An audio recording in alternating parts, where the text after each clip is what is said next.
Muito boa tarde a todos. Paz e alegria, mas está muito xoxo esse boa tarde mesmo, né? Dá para melhorar um pouquinho? Boa tarde? Boa tarde. Muito bem. Que alegria. Vamos falar de um tema muito interessante, pertinente, e que não vai dar para ninguém falar, não tenho nada a ver com isso, que é a questão da família. O tema que a Federação Espírita nos propõe a dissertar: família, a escola de que você necessita. Quando nós falamos em escola, a Federação já nos deu uma pista muito grande a respeito de como nós temos que ver a família. Nós podemos analisá-la sobre muitos aspectos, mas do ponto de vista espiritual, família para nós é uma escola. Então, todos nós, inevitavelmente, fomos matriculados nessa escola. Nascemos numa família e vamos dar origem a outras famílias. Agora, qual é a nossa posição nessa escola? Vamos aí para o próximo slide. Para o primeiro slide, nós vamos tentar analisar. Cá atrás? Ah, lá não sai? Ah, tá bom. Então, nessa escola, como é que a gente se parece aqui, né? Numa escola, nós temos professores e alunos. São os personagens principais. Como nós nos posicionamos nessa escola? Como professores ou como alunos? Geralmente, o espírita, pelo menos não de Goiás, evidentemente, dos outros estados, mas de São Paulo, geralmente o espírita de São Paulo, ele se sente o professor. Ele é o mentor do lar. Ele que veio com a missão de salvar os demais membros da família, que são espíritos umbralinos, que ele deve então salvar. Traz o nome deles para a vibração no centro espírita, mas não desconfia que seu nome também é levado na igreja, na sessão de descarrego e coisa e tal.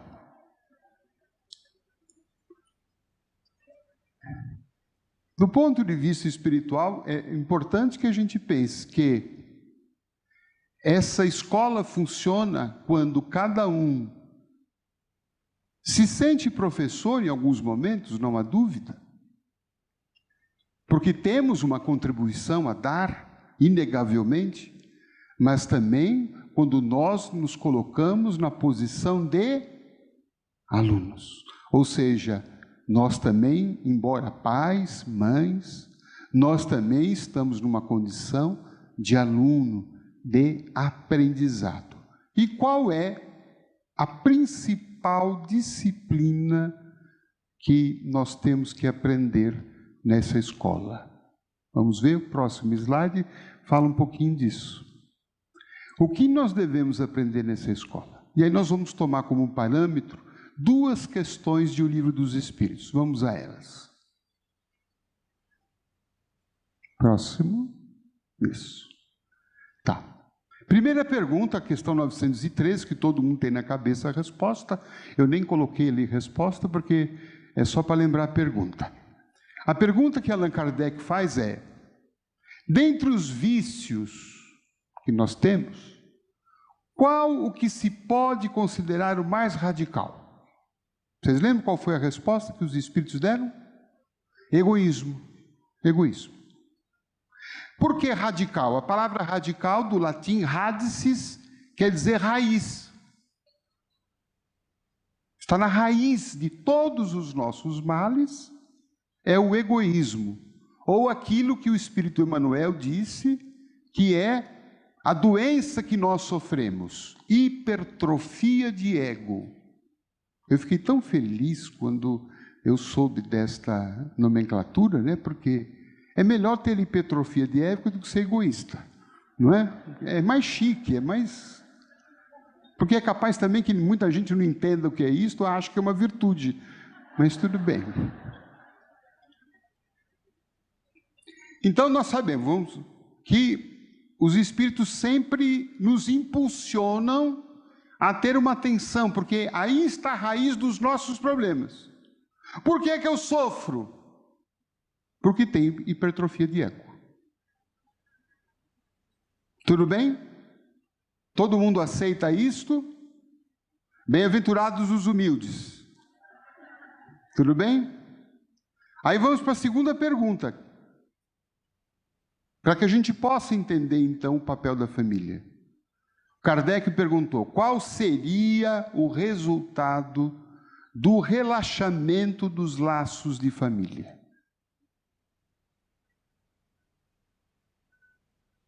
Lembram?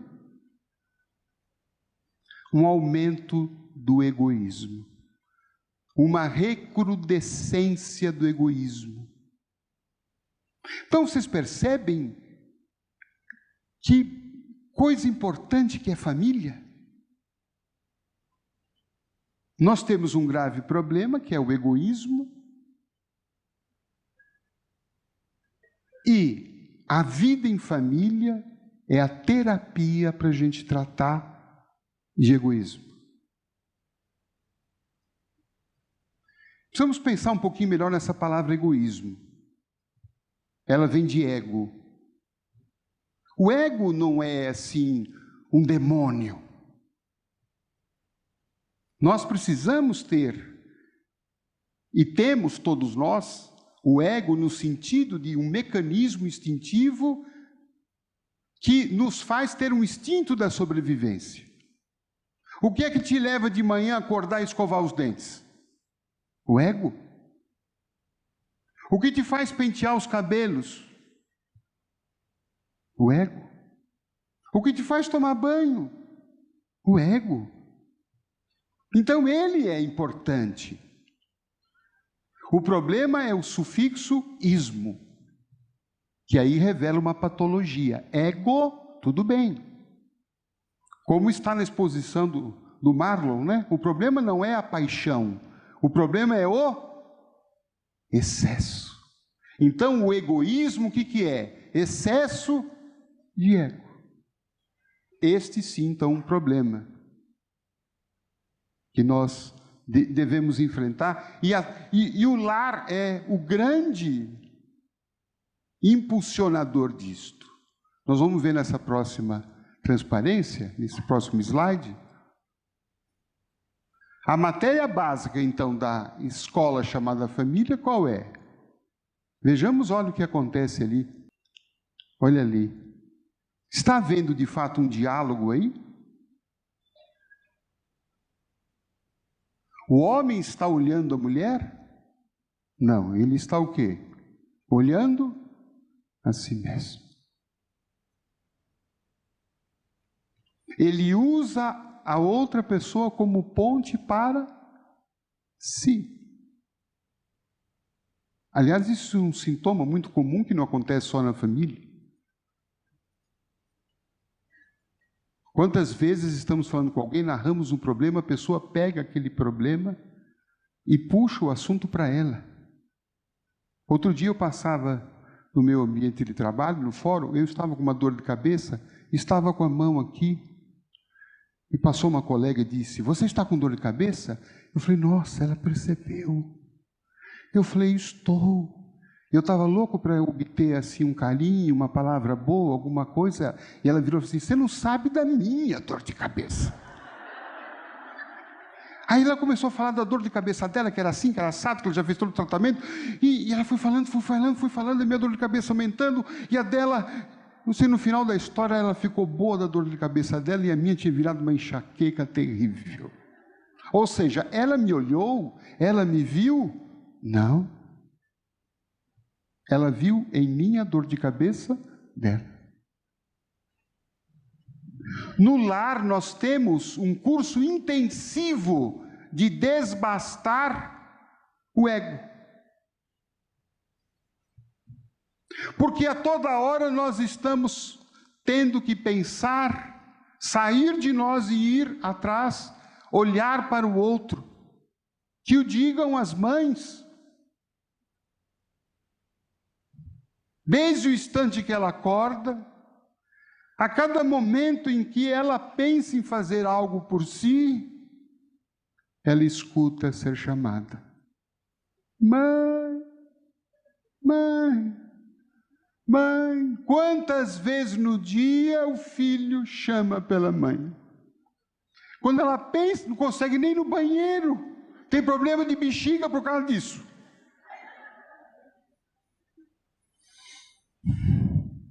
Ou seja, ela é chamada a sair de si por outro.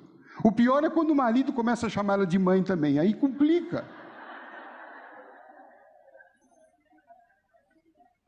Aí tem um conflito existencial depois, porque ela já não sabe mais se é marido, se é filho, o que é aquilo. Mas tudo bem. E ela também chama ele de pai, e aí fica umas relações interessantes.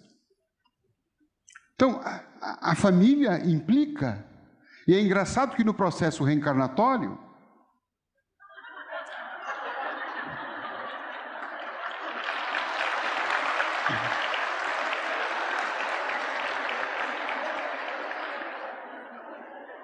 não posso ser egoísta com ele, né? No processo reencarnatório, ele insiste. No processo reencarnatório, a vida vai nos situar na família em situações tais para tentar fazer com que a gente saia de si mesmo.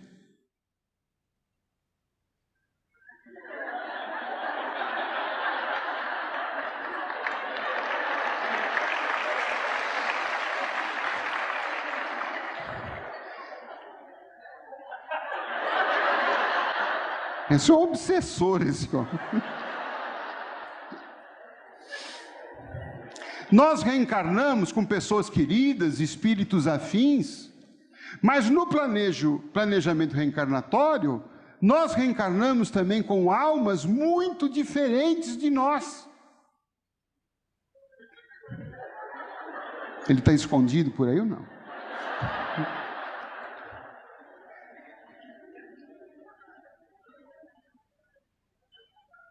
Porque o egocêntrico, ele tem a impressão que é Deus.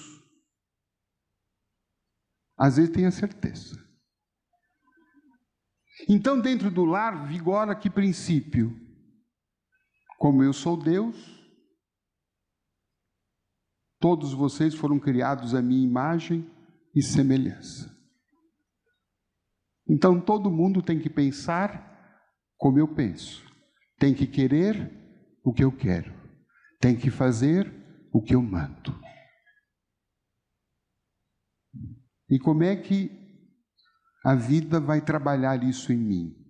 Me aproxima de algum espírito que me desafia. Um filho rebelde é uma maravilha para trabalhar o nosso egocentrismo. Porque aí os dois são egocêntricos. Eu tenho a impressão que no lar, o tratamento que a espiritualidade faz é um tratamento homeopático. Como é que eu trato... Acertei, né? Acertei. Como é que é o tratamento homeopático? É a cura pelo quê? Cura pelo semelhante. Ao contrário da alopatia, né? Mas a homeopatia, ela cura pelo semelhante. Ela pega um remédio que tem os mesmos sintomas da doença que você está tendo, e aquilo é injetado para quê? O seu corpo produza um mecanismo de anticorpos para que ele busque uma alta da sua imunidade e combata aquela doença. Então você imagina, uma pessoa que é egocêntrica, soberana, autoritária, mandona, soberba, vaidosa. E ela reencarna e vai ter, então, ele é pai. E aí, então, vem um filho. Um filho que é igualzinho ao pai.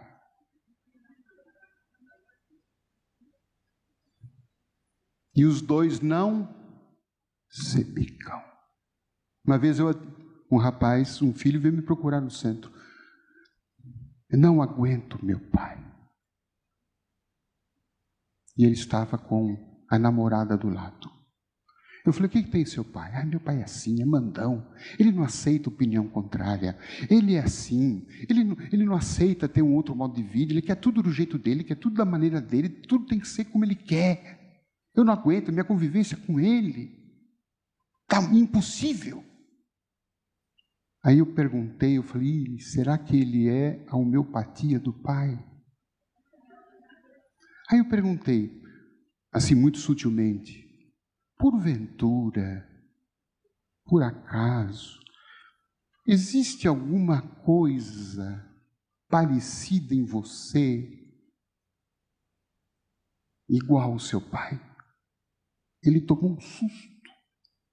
E a namorada do lado começou a dizer,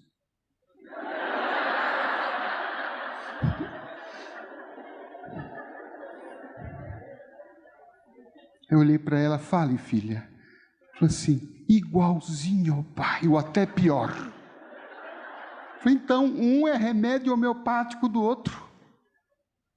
Os dois vão ter que se entender. Os dois vão ter que desenvolver uma capacidade de aceitação, de entendimento do outro.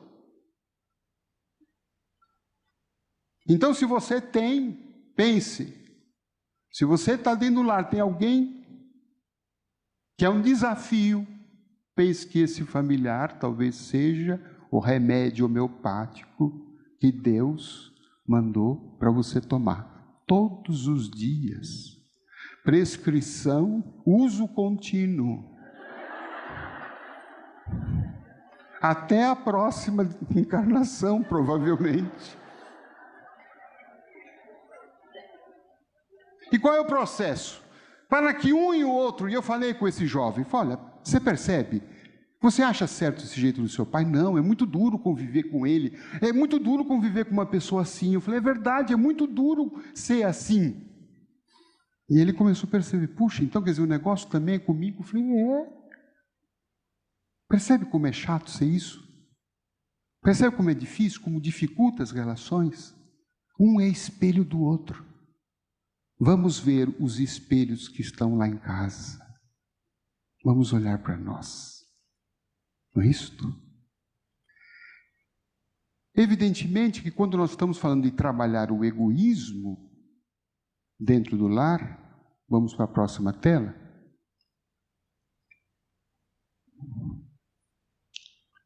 Que deixar de ser egoísta não é deixar de se amar. Porque muitas vezes nós partimos para uma relação afetiva, ou na relação com os próprios filhos, e tentamos dar um amor que eu chamo de pseudo-amor, porque está faltando muitas vezes amor por nós, nós não nos amamos, nós não nos respeitamos, nós vivemos numa carência afetiva, e mergulhamos numa relação para cobrar do outro. Há uma música do Djavan, que eu gosto muito. Aliás, gosto muito do Djavan. Gosto muito das suas letras, aquelas que eu entendo, evidentemente. Né? Mas uma letra dele diz assim, de uma música: vem me fazer feliz porque eu te amo. A gente canta isso, é lindo. Vem me fazer feliz. Será que a relação afetiva, será que eu me caso, namoro, porque o outro tem que me fazer feliz? Muitas vezes as pessoas me perguntam na casa espírita ou nas palestras, olha, De Luca, sou infeliz, por quê? Porque não tenho alguém. Eu falei, como é que você vai resolver isto? Eu preciso ter alguém para me fazer feliz. Eu preciso ter alguém que me complete. Eu falei, pelo amor de Deus, então você é incompleta?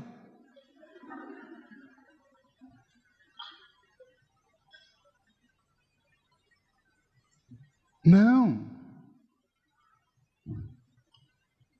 Se eu vou para uma relação assim, o outro tem que me. Se você não me, eu não te. Vou repetir. Parece que é dialeto tupiniquim. Não. Se você não me amar, eu não te amo. Ou seja, você precisa me completar. Você precisa me deixar segura. Você precisa me fazer isto. Não. Eu já sou completo. E eu não posso querer te completar. Eu posso querer fazer-te transbordar. Isso sim. E você tem que me fazer transbordar. Sair da borda. Ir além. Então eu tenho que ir para uma relação, seja ela qual for, como filho. Porque se eu for na carência, eu vou virar um cobrador. Exigente. Você tem que me fazer isso, você tem que, pelo amor de Deus. E aí, a relação, que devia ser uma relação de afeto, de troca, de amor, de ternura, passa a ser aquilo que Joana de Ângeles falou, num ringue de lutas. Quantas vezes o lar se transforma num ringue? UFC. Não, vamos continuar nos trabalhando, nos amando, cuidando de nós, mas, claro, tendo uma atenção pelo outro. Esse amor que está em mim é tão bom que eu quero também oferecer, fazê-lo transbordar de amor e de alegria. No próximo slide, nós vamos falar de um assunto que nós tratamos em um dos nossos livros, Socorro e Solução, mais precisamente, que nós temos 2 tipos de casamento. É uma metáfora do escritor Rubem Alves. E ele fala que tem casamento tipo tênis e casamento tipo frescobol. No casamento tipo tênis, o jogo de tênis nós sabemos como que é. Não é? Vocês lembram? Tem mais ou menos uma noção? Qual é a finalidade do jogo?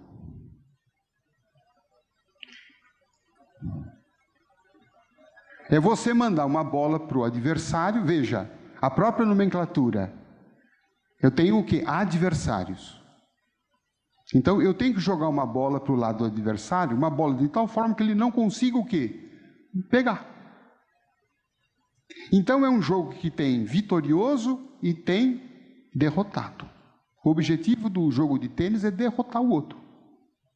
Jogando uma bola forte, uma cortada, uma bola num lado difícil da quadra. Assim são muitos casamentos, em que há uma competição entre os companheiros, a inveja. Um não quer que o outro ganhe, e o outro quer que o outro perca, quer derrotar. Não há cooperação, diferente do casamento tipo frescobol. Quem é que já jogou frescobol? Pelo menos na praia. Não? No Rio, algum lugar, tá bom. No frescobol, vocês lembram, né? Tem adversários? Não. Um tem que jogar a bola difícil para o outro? Não. Tem que jogar uma bola fácil para o outro o quê? Poder pegar e devolver. E o outro, quando vai devolver, devolve uma bola também fácil. Quando a bola cai no chão, ninguém conseguiu pegar, quem é que perdeu? Os dois. Mas quando o outro pega e vai devolvendo, aquele vai e vem, isto é a relação prazerosa. Então nós temos que nos comportar no casamento, não como jogador de tênis, mas como jogador de frescobol, facilitar a vida do outro. Eu estou aqui para facilitar a tua vida, para acrescentar, para agradar, e não para derrotar ninguém, não para discutir, não para ser o vencedor, porque no fundo, quando se joga como o tênis, os dois acabam perdendo. Porque que vitória que é esta? Ah, eu ganhei. Bem feito para ela. Bem feito para ele. Ué, com quem você vai dormir? Com quem você vai acordar?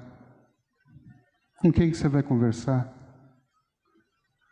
Quem vai estar ao teu lado antes de você morrer? Não é? Vamos pensar nisso. Vamos pensar também, como está no próximo slide, para que essa escola dê certo, que na nossa relação afetiva é uma união de almas imperfeitas.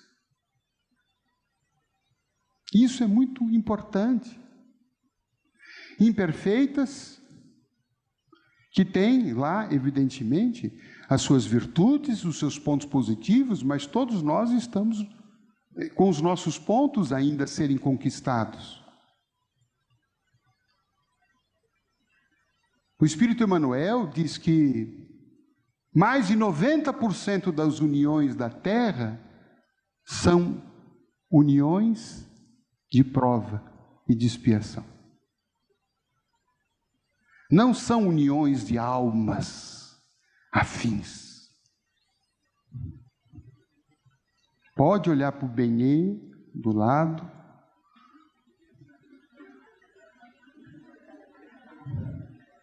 E diz assim, eu sabia. E você também diz a mesma coisa para ela, né? Então, são espíritos que estão o quê? Construindo algo que ainda não existe. Estão se desarmando. Não estão ainda se amando, mas estão se desarmando, o que já é um bom passo.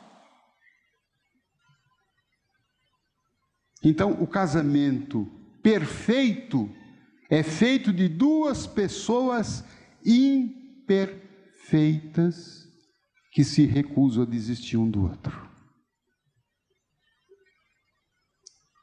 E eu, como juiz, tenho visto que grande parte das separações e divórcios são por motivos ainda pequenos, banais, e que não justificariam uma separação.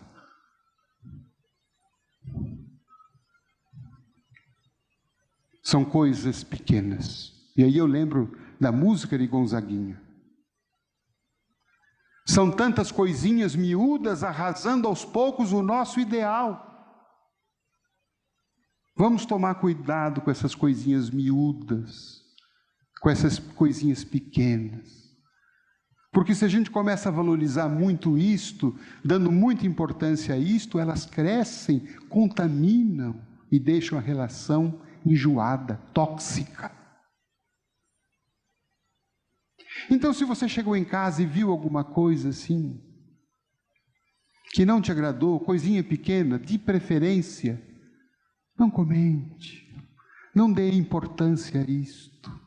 Não seja um fiscal dentro de casa.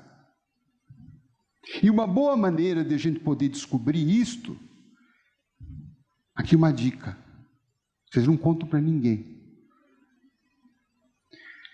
Vamos tentar descobrir se a gente tem algum apelido dentro de casa. Que a gente não sabe, evidentemente. Eu contei isso numa palestra, e depois de alguns meses, uma pessoa me procurou, um amigo, e disse assim, De Luca, eu descobri. Eu fiquei encafifado com aquilo. Aí eu peguei meu filho mais jovem, mais novo, falei, vamos dar uma volta com o papai. Ela subornou o filho com o McDonald's, e lá depois do terceiro Big Mac, ele perguntou ao filho, escuta aqui, papai tem algum apelido lá em casa? O menino todo lambuzado, assim, tem. E qual é? Ele falou que deu um frio na barriga dele quando ele perguntou. Ele falou assim, general.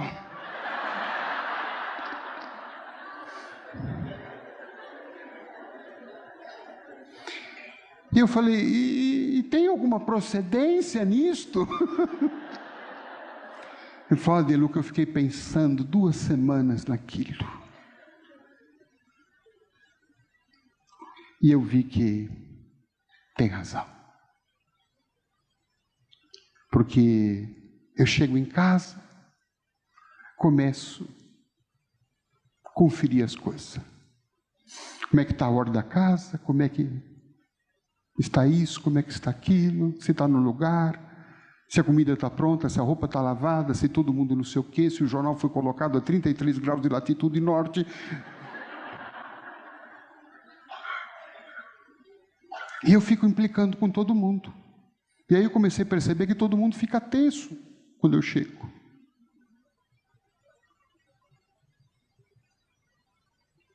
E minha esposa adora. Quando eu vou viajar, então, ela fala, nossa, que bom.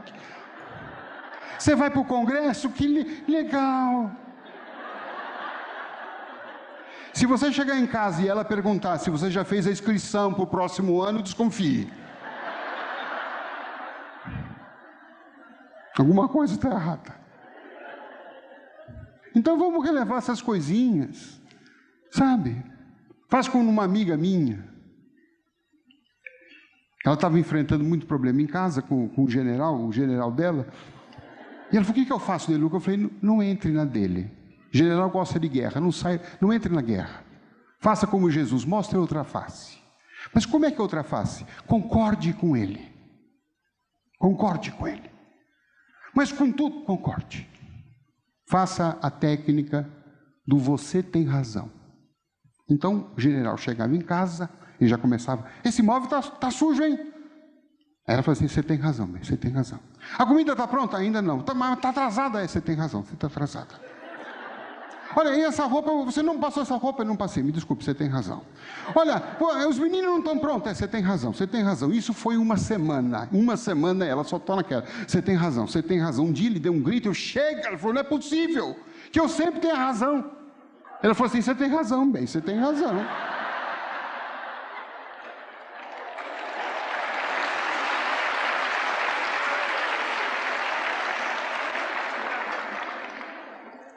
Então, revele.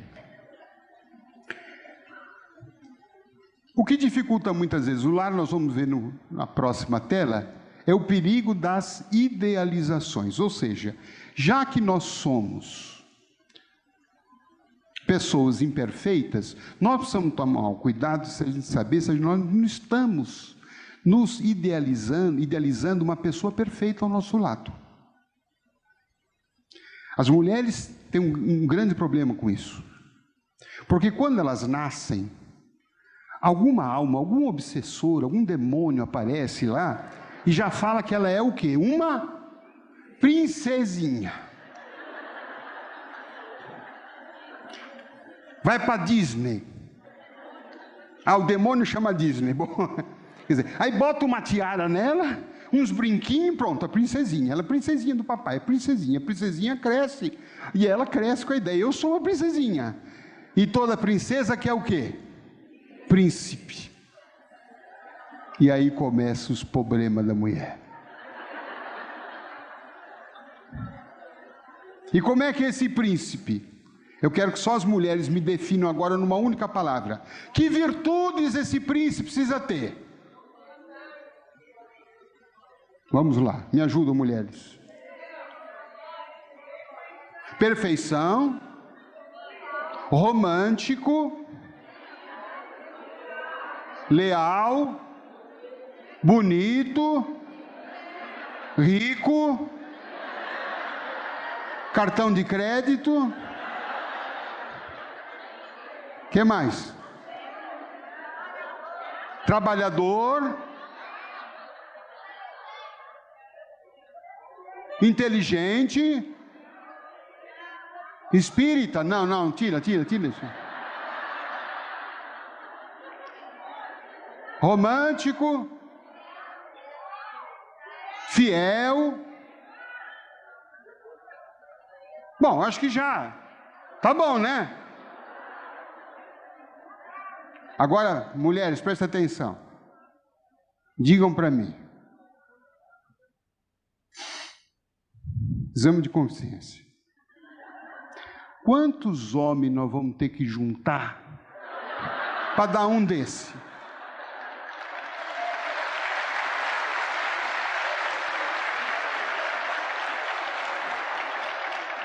É claro que o homem também idealiza, não é? A mulher para ele tem que ser alta, escultural, cabelos longos, isso, aquilo, que cozinhe igual a mãe dele, né? Que fale pouco de preferência, né? Não dá. Não existe isso, né? Então, quem idealiza muito, tem muito o quê? Frustração. A gente fica nessa idealização desse homem, dessa mulher, super, hiper, mega, blaster. Aí você está na televisão domingo, você trabalhou o dia inteiro, você fez almoço, você fez compras, você fez supermercado, você foi no açougue, você foi na padaria, você foi na farmácia, você visitou sua sogra, você fez almoço, você lavou, você passou, e quando foi 5 horas da tarde, você sentou na televisão, exausta, cansada, morta.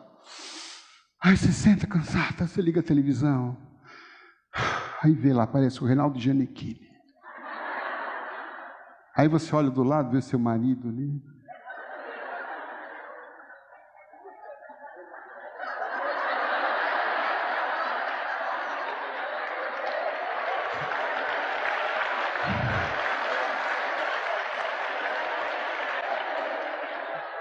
Acho que é o último congresso que eu vou.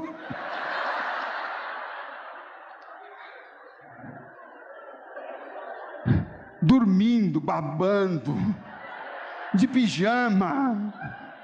Aí você fala, não foi isso que eu me casei, não foi isso que eu queria, né? Então precisamos tomar cuidado, né? Porque quanto mais idealização de perfeição, mais frustração. É claro que não vamos, né, nivelar por baixo, mas menos pessoas humanas. E esse menos não é para se contentar com pouco. Porque dentro de cada um de nós, dentro da nossa evolução, tem muita coisa boa em nós. Não precisa de Reinaldo Gianecchini.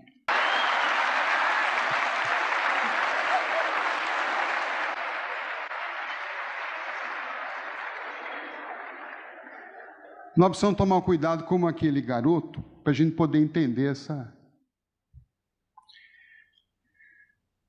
O garoto ia para a escola, um empregado de casa levava ele, tinha uns 9 anos. Ele passava em frente a uma padaria e lá escutava o pessoal pedindo um pingado. Dá um pingado aí, um pingado aqui. E o menino ficava, o que será esse tal de pingado? E ele então já fantasiou. Pingado deve ser um sorvete enorme, grande, 3 bolas, calda de caramelo, de chocolate pingando, porque alguma coisa tem que pingar nesse negócio. Uma cereja, aquela casquinha. Ele ficava imaginando, meu Deus, como deve ser gostoso esse pingado. E ele queria entrar no pingado, mas o empregado não deixava. E ele ficou alimentando meses e meses, todo dia, ele pingado. Aquilo já virou uma tortura para ele. Um belo dia o funcionário volta. E ele vai sozinho para a escola. Ele fala, é hoje que o pingado não me escapa. Pegou uns dinheirinhos que ele tinha, quebrou o cofrinho e foi, entrou na padaria, sentou, estava emocionado, sentou, e o balconista falou, eu quero um pingado. O senhor capricha. E veio o atendente trazer para ele um copo de café com leite. Eu falei, não é isso não, é sorvete, 3 bolas, calda de caramelo, cereja, pingando caramelo. Eu falei, não, você não pediu pingado? Sim, pingado, então pingado é isso aqui. É isso aqui que é pingado? Não, eu pensei que era outra coisa. Não, pingado aqui, café com leite. Eu falei, nossa, mas isso eu tenho em casa. Então, meus irmãos, Vamos tomar cuidado com os nossos pingados. Aquele homem lindo, romântico, lindo, inteligente, fiel, trabalhador, né? Cheiroso, perfumado, rico, tem cartão de crédito. Cuidado, é um pingado. Você tem lá em casa. Né? Então, menos idealizações. Próximo.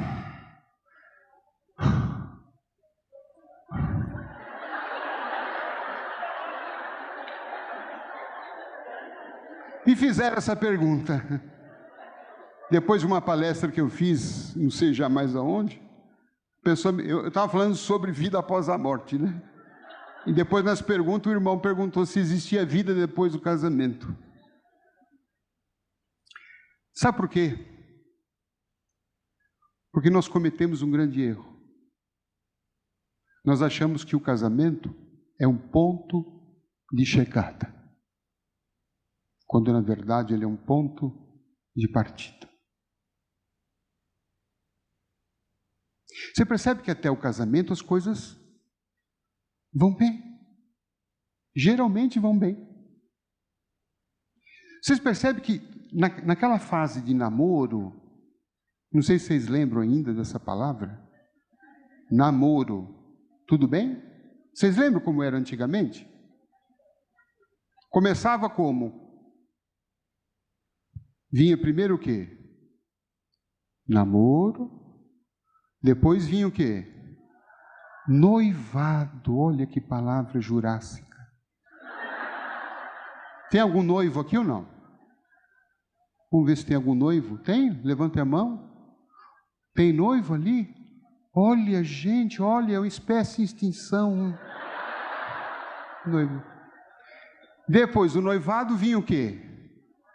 Casamento. Depois do casamento vinha o quê? Relação sexual. Hoje,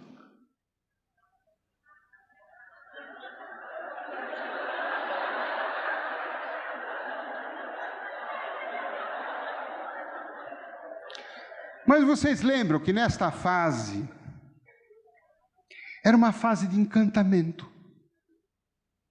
A gente procurava mostrar para o outro o que a gente tinha de melhor.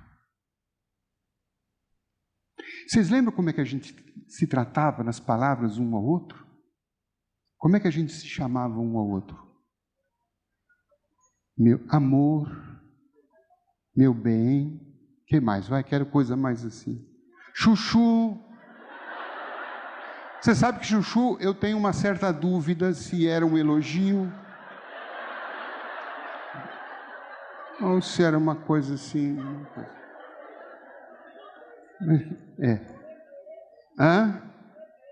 Meu bebê.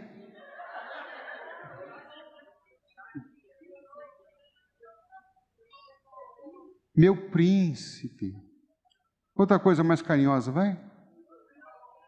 Meu anjinho, minha flor de maracujá, né? Meu docinho de coco, não tinha umas coisas dessas?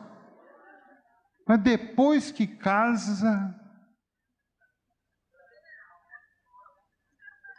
a gente já vai esquecendo o nome, esquece as datas de aniversário, de casamento, vai perdendo, porque tem a convicção que no dia do casamento, depois do casamento, eu já conquistei. Pronto, ganhei o meu troféu, é prêmio, diploma, está na parede, ela é minha, ele é meu, eu não preciso fazer mais nada. Não, que engano, continue dizendo todos os dias. Todos os dias. Porque se você não disser, pode ser que alguém esteja dizendo. Então é melhor que você diga. Alguém já disse isso hoje aqui? Para o seu companheiro, sua companheira? Quem já disse hoje uma palavra carinhosa para o companheiro, para o filho? Quem já disse? Irmão, isso. Bacana. Muito bom.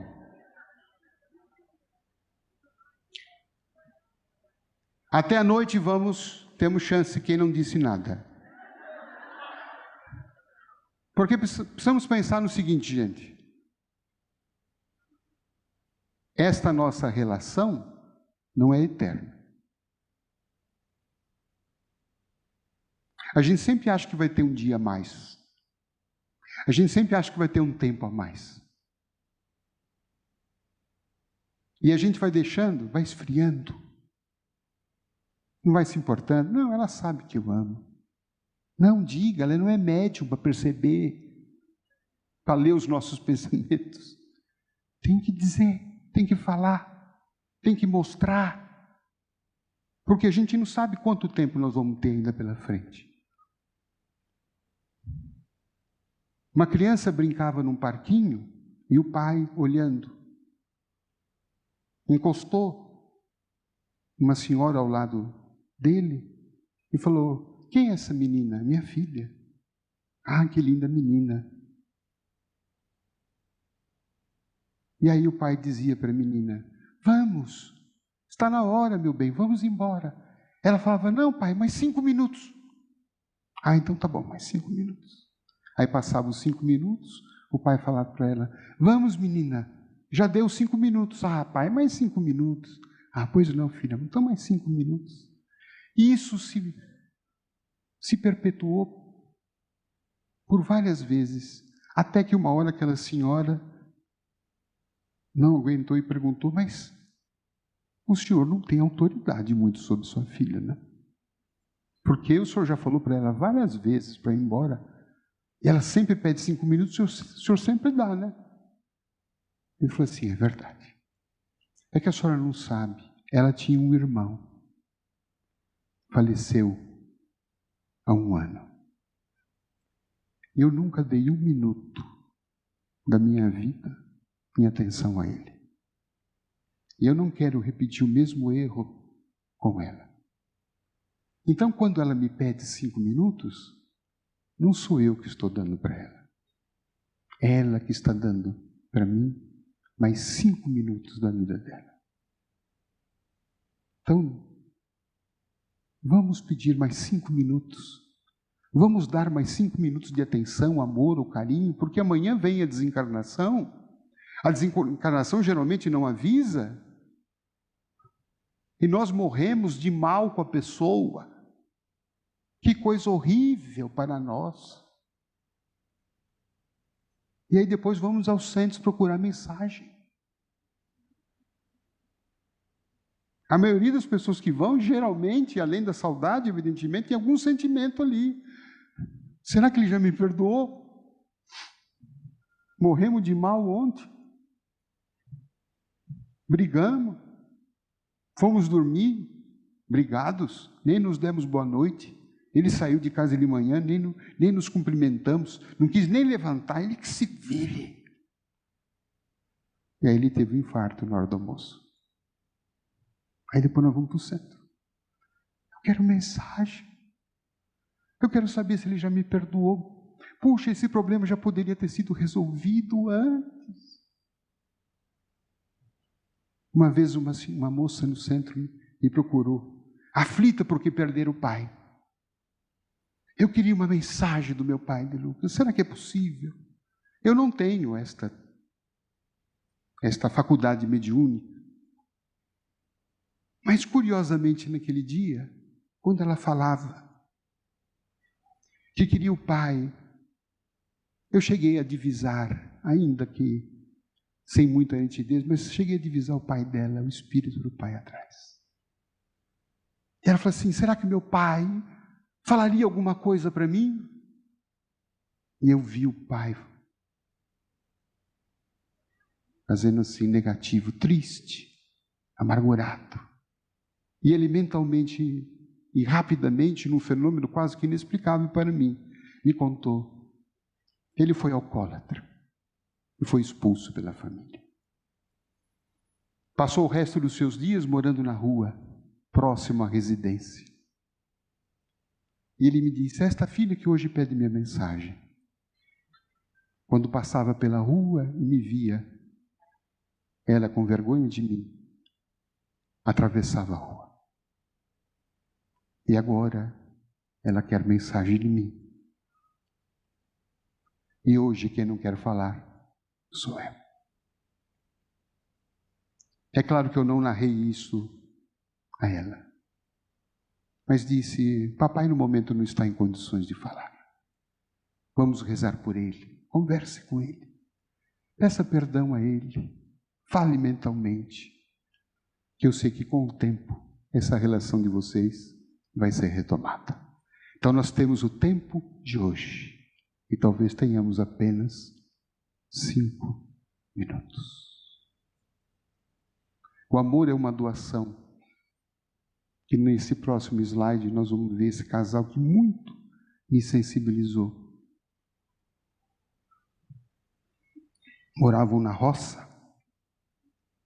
Estavam comemorando 40 anos de casados. E passavam por uma aflição muito grande, um problema financeiro muito grande. Não tinham condições financeiras para comprar qualquer presente um ao outro. E ela saiu de manhã. Eu preciso comprar alguma coisa para o meu velho. Mas sem dinheiro, o que farei? E ela sabia que o marido gostava de fumar o seu cachimbo. E ela dizia: ele sequer fumo para o cachimbo tem. E ela na cidade decidiu fazer uma coisa heróica. Eu vou ver se eu vendo um pouquinho dos meus cabelos. Quem sabe com dinheiro, pelo menos eu compro um fumo para ele. E foi o que ela fez. Vendeu, cortou seus lindos cabelos, quase ficou careca. E com pouco dinheiro que ela arrumou, ela comprou um fumo dos melhores. E chegou em casa contente com o pacotinho. Quando ela entra, o marido estava na sala. Quando ele olha para ela e vê, quase careca, ele se assusta e diz: que foi, meu bem? Você sabe que hoje é o nosso aniversário. Eu não tinha nada para comprar para você, não tinha dinheiro. Então eu decidi cortar meu cabelo. Não deu muito, mas deu para comprar pelo menos um fumo do cachimbo para você pitar. Ele olhou para ela, enternecido, surpreso. Ele que também tinha um pacotinho na mão. E falou: bem, que coisa. Eu vendi o cachimbo e comprei um pente para você.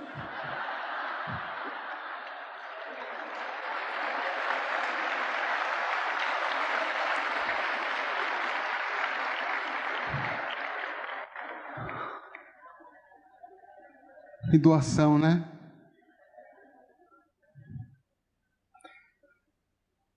Vamos para o próximo. Próxima. Aqui uma experiência muito forte e rica que eu vivi. De alguém que soube vencer o egoísmo. Que soube amar. Minha mãe adoecera gravemente. Estava internada. E no hospital eu percebi que a desencarnação dela estava se aproximando. Eu me abeirei do leito, cochichei aos seus ouvidos: mãe, a senhora quer falar alguma coisa?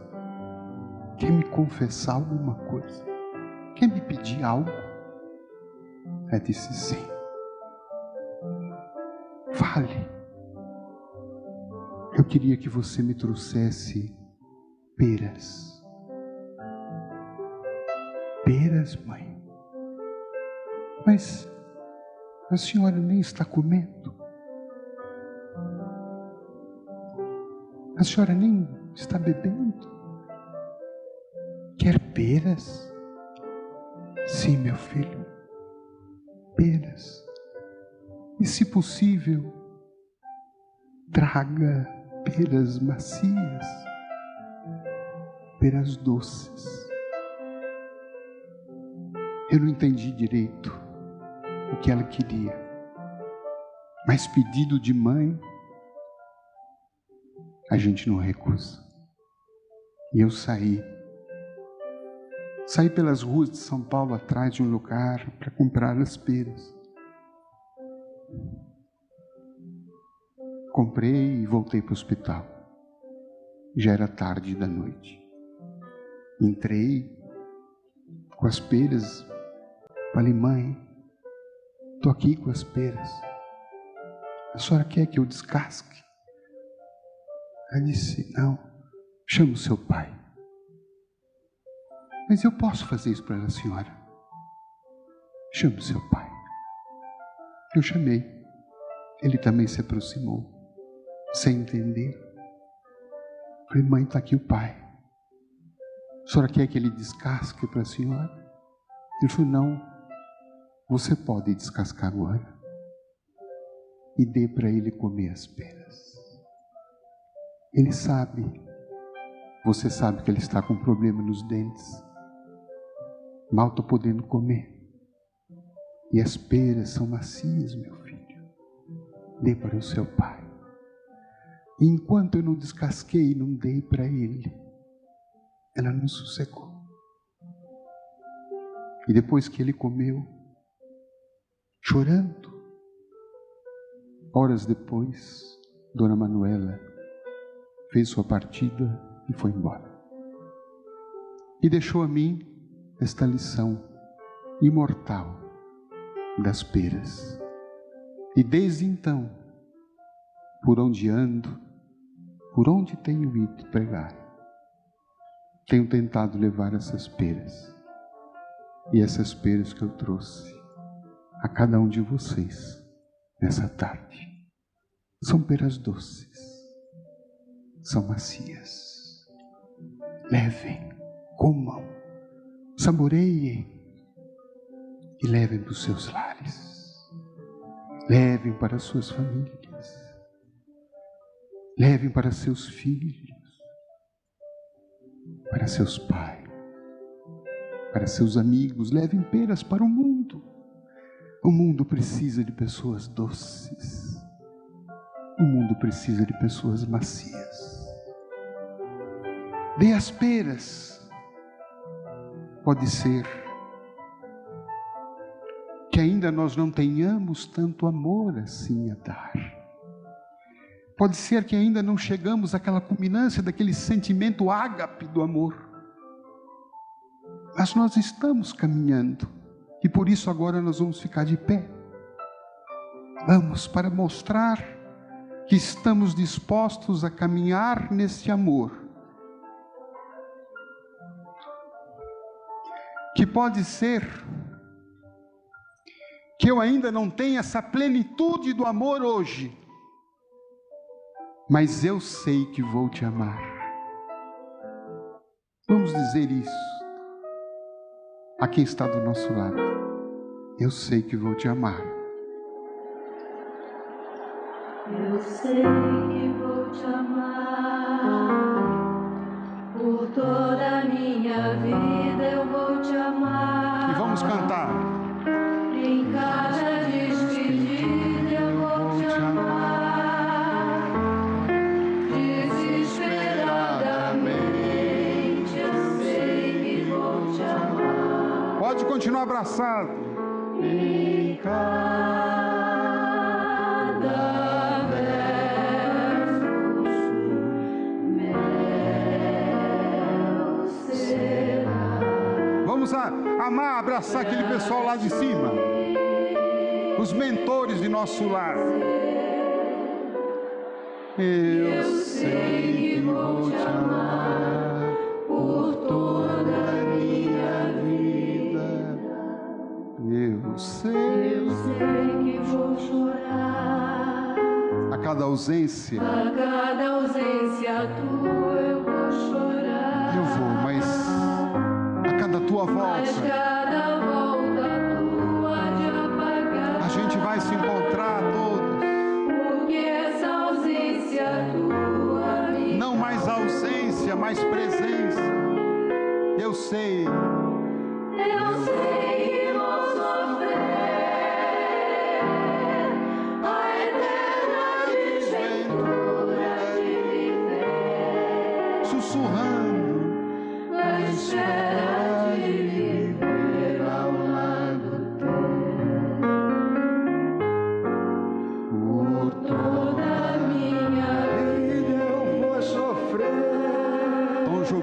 do céu a cantando. eterna desventura de viver. Bem forte, Goiás.